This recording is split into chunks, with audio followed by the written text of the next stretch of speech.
Привет! С вами Каска. В этом ролике вы узнаете, как можно слегка повысить FPS в Elden Ring, а также избавиться от лагов и фризов. Не буду вас долго задерживать, залетаем в игру, нажимаем Escape, либо, если на геймпаде, то пауза.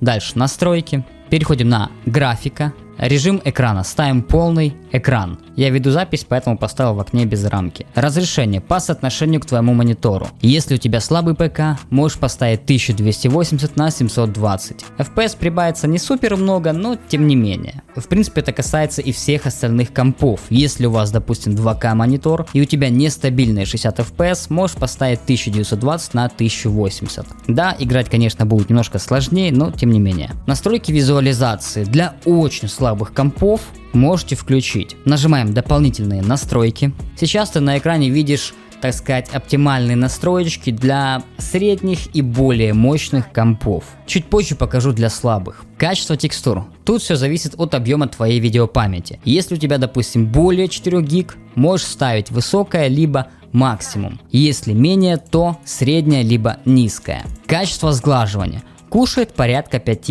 FPS. Это если сравнивать выкл и высокое. Если сравнивать выкл и низкое, то около 1-2 кадра. Поэтому смотри сам, что тебе важнее. Но без сглаживания мне играть, если честно, тяжело. Я рекомендую всем его включать. А остальные настроечки можно чуть-чуть подубавить. SSAO. Кушает на самом деле не очень много кадров, поэтому ставим среднее. Глубина резкости на FPS влияет тоже около 2-3 кадров. Рекомендую ставить среднее, потому что разница между низкое и среднее около 1 кадра. Размытие движения. Как мне показалось, вроде как влияет на количество кадров. Если сравнивать выкл и высокое. Но я лично отключаю. Качество теней. На FPS влияет, но тоже не очень прям сильно, как это в других, допустим, играх. Поэтому я нашел для себя значение, это среднее. То же самое касается качества освещения, на FPS не сильно влияет. Эффекты вроде как вообще не влияют. А вот качество объемных эффектов уже есть небольшие изменения.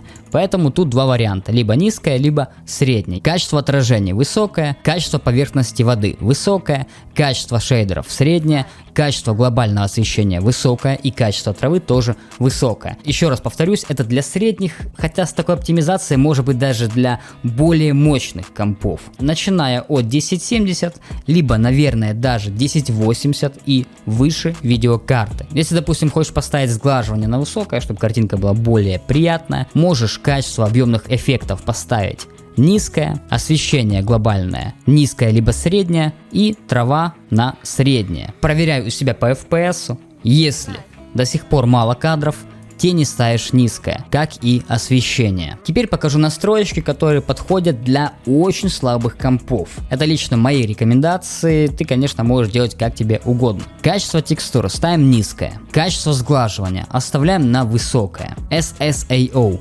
выключаем. Глубина резкости выключаем и размытие движения тоже выключаем. Все остальные настроечки по типу тени, освещения, эффекты мы ставим на низкое. Качество травы ниже поставить нельзя, поэтому среднее. Получается как-то так, это больше для слабых компов, предыдущие настроечки больше для средних либо даже мощных ПК. При желании можешь использовать NVIDIA Image Scaling, чуть позже покажу, как им пользоваться. Он бустит где-то около 8-10 кадров, на картинку в принципе не влияет. Это по типу DLSS или Super Resolution. Плюс также само можно еще использовать это NVIDIA Inspector для обладателей видеокарты от NVIDIA. Если будешь его использовать, то где-то порядка 5-7 кадров тоже можешь прибавить. Это если не сильно ущемлять картинку, так сказать. Поэтому вариации в принципе есть. Чуть позже покажу, ссылочки все оставлю. После того, как настроили графику в Elden Ring, нам нужно сделать небольшую оптимизацию самой винды. Кто видел мои прошлые ролики по оптимизации, тут в принципе ничего нового нет. Это подходит больше для залетных ребят, которые залетели, посмотрели и пошли играть. В общем, первое, что мы делаем, это качаем архив по ссылке в описании и перекидываем папку на рабочий стол. Здесь у нас есть две папки: приложение MSI Util V3 и схема питания.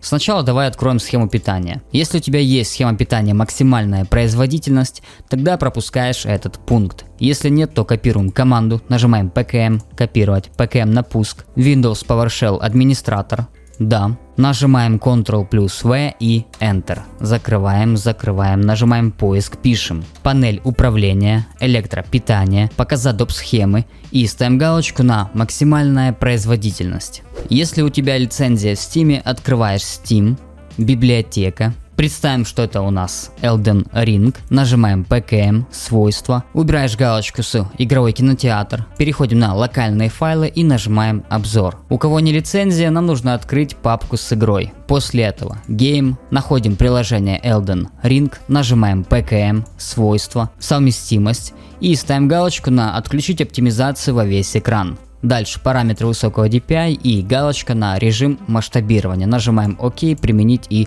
ОК. Теперь нам нужно скопировать путь к самому приложению. Нажимаем PKM, копировать, поиск, пишем настройки, графики. Если у тебя есть аппаратное ускорение, тогда можешь его включить. После всех этих настроек сделай перезагрузку своего ПК.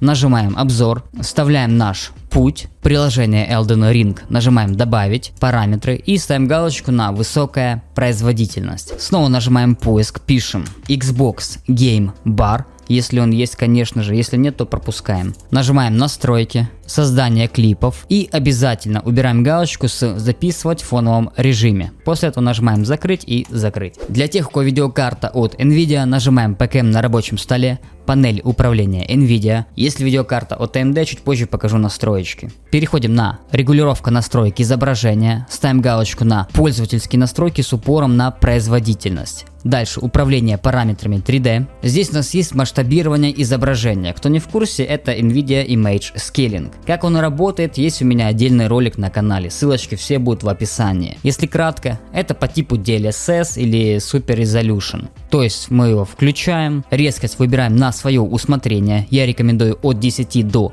30, потому что выше слишком резко будет. Ну и можете поставить галочку на Overlay индикатор. Он будет у вас слева в углу экрана показывать, работает или не работает. В таком случае именно в Elden Ring это бустит немного FPS, где-то там может быть 5-8 кадров. В других играх будет гораздо больше. Дальше находим GP Rendering OpenGL. Выбираем нашу видеокарту. Кадры виртуальной реальности. Единица. Все остальное отключаем и оставляем на авто. Частота обновления вашего экрана высшая доступная. Размер кэша шейдеров по умолчанию для драйвера. Режим низкой задержки. Для Elden Ring можете просто отключить. Режим управления электропитанием. Выбираем режим максимальной производительности. Дальше находим фильтрация текстур качества, выбираем высокая производительность. И фильтрация текстур анизотропная оптимизация и трилейная оптимизация, мы ее обязательно включаем. И нажимаем применить. Переходим на настройки Surround, ищем настройки Physics и выбираем нашу видеокарту. Это в том случае, если ваша видеокарта мощнее, чем ваш процессор. Если видеокарта от AMD, открываем наш архив, настройка видеокарты, AMD Radeon. Здесь у нас есть картинки с настройками драйвера для твоей видеокарты. Какие функции включить и какие функции отключить. Теперь возвращаемся назад. Приложение MSI Util V3, нажимаем PKM, запуск от имени администратора, да. Находим нашу видеокарту, ставим галочку на MSI и приоритет выбираем High. Нажимаем Apply. Открываем папку Твики реестра. Здесь у нас есть 5 файлов реестра. Перед тем как их активировать, я рекомендую сделать бэкап файлов реестра. Как это сделать? Читаем в гугле либо здесь. Первые два файла реестра отключают Xbox DVR. Бустят около 15-20 кадров, но это в среднем в других играх. В Elden Ring может быть 2-3 кадра, не знаю. Нажимаем PKM слияние, DVR2 PKM и слияние. Если вдруг у тебя нет слияния, нажимаешь 2 раза LKM, либо через Enter, то есть запускаешь как обычное приложение. Отзывающая система PKM слияние, сетевой тротлинг тут по желанию, системный приоритет PKM и слияние. Нажимаем поиск, пишем параметры режима игры, игровой режим оставляем включенным, в клипах все это отключаем. Xbox Game Bar тоже отключаем. Нажимаем главное, конфиденциальность, опускаемся в самый низ и находим фоновые приложения. Здесь нам нужно отключить обязательно это Xbox и Xbox Game Bar. Плюс по желанию можете, конечно, подключать ненужные приложения, игры, если у вас они от Xbox, подписки и так далее. После этого залетаете в Elden Ring и наслаждаетесь, если не высоким FPS, то по крайней мере стабильной и четкой картинкой.